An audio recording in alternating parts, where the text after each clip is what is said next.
अहिले यो प्रतिनिधि सभाको विघटनको जुन सिफारिस भएको छ प्रधानमन्त्री ओलीबाट, यो सिफारिस चाहिँ असंवैधानिक छ। किन असंवैधानिक छ भने नेपालको संविधानको धारा 76 अन्तर्गत धारा 76 को 5 को प्रधानमन्त्रीले मात्रै संसद विघटन गर्न सक्दछन्। प्रधानमन्त्री ओली धारा 76 1 अन्तर्गतको प्रधानमन्त्री हो, उहाँ 2 अन्तर्गतको प्रधानमन्त्री पनि होइन।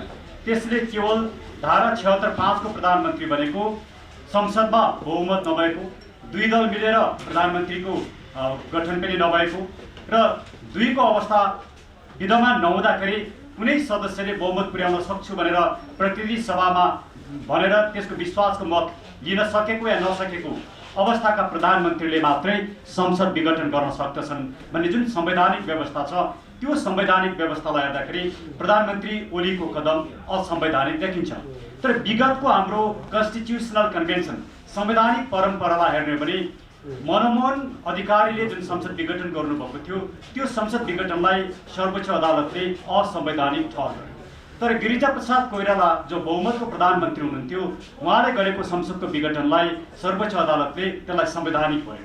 यो कन्स्टिट्युसनल कन्भेन्सनलाई हेर्ने भने के देखिन्छ भने बहुमतको प्रधानमन्त्रीले संसद विघटन गर्न पाउने, खास गरिकन पार्लियामेन्ट्री डेमोक्रेसीको जुन प्र्याक्टिस छ, ग्लोबल प्र्याक्टिस छ, त्यो प्र्याक्टिसलाई हेर्दाखेरि प्रधानमन्त्री ओलीको पक्षमा एउटा तर्क के हुन सक्छ भने कन्स्टिट्युसनल यो पार्लियामेन्ट्री डेमोक्रेसीभित्र संविधानले दिएको जुन अधिकार छ, प्रधानमन्त्रीलाई कन्स्टिट्युसनल कन्भेन्सनका आधारमा दिएको जुन अधिकार छ, त्यो अधिकार प्रयोग गरेर मैले संसद विघटनको सिफारिस गरेको भन्ने एउटा तर्क उहाँसँग हुन सक्छ।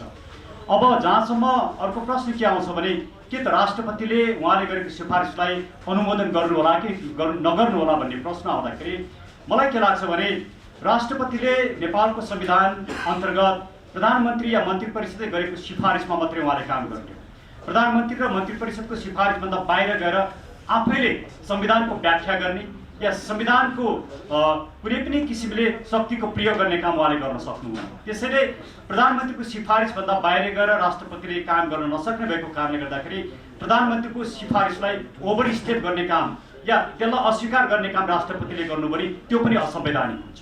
त्यसले अहिले प्रधानमन्त्री ओलीले गर्नुभएको असंवैधानिक कदमलाई राष्ट्रपतिले साथ दिनुको उहाँसँग विकल्प छैन संवैधानिक रूपमा। मलाई लाग्छ कि राष्ट्रपतिले यो कुरालाई समर्थन गर्नुहोला। तर यदि कुनै कारणले समर्थन गर्नु भएन भने यो संविधानमाथि उडाइएको खिल्ली हुन्छ। त्यसैले म दिनेशजी लगायतका मेरा वरिष्ठ अधिवक्ताहरूले यो अहिलेको घटना चाहिँ संविधानमाथिकै प्रहार हो र यो संविधानकै अन्त्य गर्ने किसिमको घटना हो भनेर जुन कुरा राख्नुभयो म त्यो कुरासँग सहमत छु। त्यसैले प्रधानमन्त्री ओलीले पार्लियामेन्ट मात्रै विघटन गरिरहनु भएको छैन, अब यो संविधान नै विघटनको क्रममा अगाडि बढेको मैले महसुस गरेको छु। दोस्रो प्रश्न खास गरिकन मेरा मित्र रमण श्रेष्ठले जुन कुरा उठाउनुभयो कि अब के त प्रधानमन्त्री ओलीले सिफारिस गर्दा गर्दै पनि प्रतिनिधि सभाको विघटन राष्ट्रपतिले अक्षम दिनुभयो र विघटन भइसके पछाडि पनि प्रतिनिधि सभाको बैठक बस्न सक्छ भन्ने जुन कुरा उहाँले गर्नुभयो, मलाई यो कुरामा संवैधानिक रूपमा कुनै पनि त्यस्तो ठाउँ छ जस्तो मलाई लाग्दैन। राख्न सक्नुहुन्न, किनकि सभामुखले प्रतिनिधि सभाको बैठक बोलाउन सक्नुहुन्न। त्यो राष्ट्रपतिले घोषणा गर्नुपर्दछ र जुन राष्ट्रपतिले संविधान प्रतिनिधि सभालाई विघटन गर्नुहुन्छ त्यही राष्ट्रपतिले प्रतिनिधि सभाको बैठक बोलाउन मिल्दैन।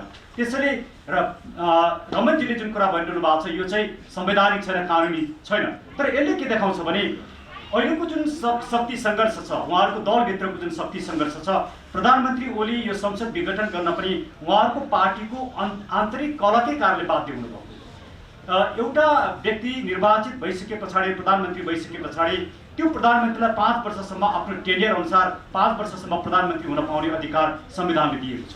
यदि उहाँले अविश्वासको प्रस्ताव राख्न सकिन्छ र अविश्वासको प्रस्तावबाट हटाउन सकिन्छ, त्योभन्दा अन्य अवस्थामा 5 वर्षसम्म प्रधानमन्त्री हुन पाउने संवैधानिक व्यवस्था हो।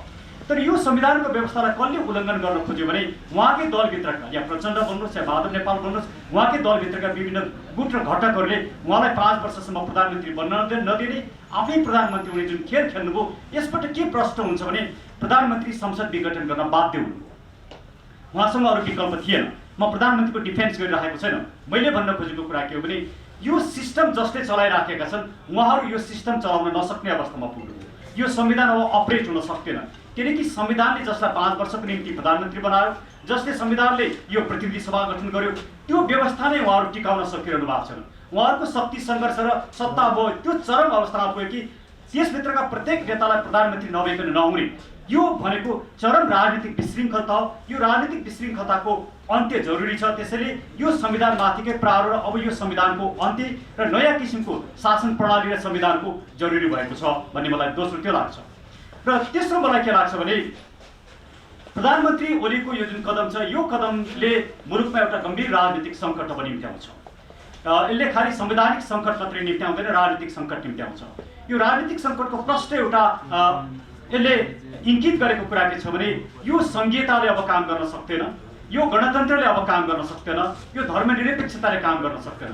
मूलतः यी तीनटा कुरामा यो संविधानका 5वटा फाउन्डेसन छन्, त्यसमध्येका मूलभूत पोलिटिकल फाउन्डेसन भनेका यी तीनटा कुरा हुन्। यी तीनटै कुराले अब काम गर्न सक्दैन भन्ने कुरालाई इङ्गित गरिसकेको छ।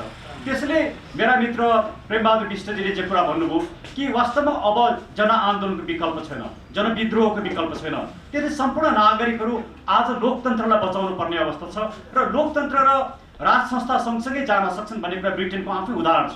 तपाईँले लोकतन्त्रको जमिनी नै ब्रिटेन हो, जहाँ राज संस्था र लोकतन्त्र सँगसँगै गएका छन्। अब नेपालमा पनि गणतन्त्रले यो मुलुकलाई बचाउन सक्ने अवस्था छैन भन्ने कुरो उहाँहरूको आफ्नै सत्ता सङ्घर्ष र प्रतिनिधि सभाको विघटन र संविधान र कानुनमाथि भएका इन्क्रोचमेन्ट, फ्रिक्वेन्ट इन्क्रोचमेन्टहरूले प्रमाणित गरेको अवस्थामा अबको मुलुकको राजनीतिक फाउन्डेसन भनेको नागरिक तन्त्र सहितको राज संस्था अर्थात् मोनर्की विथ डेमोक्रेसी नै अबको राजनीतिक विकल्प हो। संघीयताको खारेजी हुनुपर्दछ, धर्मनिरपेक्षताको खारेजी हुनुपर्दछ र त्यो दिशामा अब मुलुकलाई लान सकिएको खण्डमा मात्रै यो राजनीतिक विग्रहबाट मुलुकले निकास पाउन सक्दछ, अन्यथा मुलुकले निकास पाउन सक्दैन। त्यसैले यो प्रतिनिधि सभाको जुन विघटन छ यो संवैधानिक रूपमा क्वेसनेबल छ, पोलिटिकल्ली पनि यो डेन्जरस छ, सोसल्ली पनि यो डेन्जरस छ। त्यसरी यी सम्पूर्ण कुरालाई हेर्दाखेरि यसले मुलुकलाई एउटा राजनीतिक रूपमा चाहिँ सङ्कटमा पुर्याएको अवस्था आजको अवस्था हो।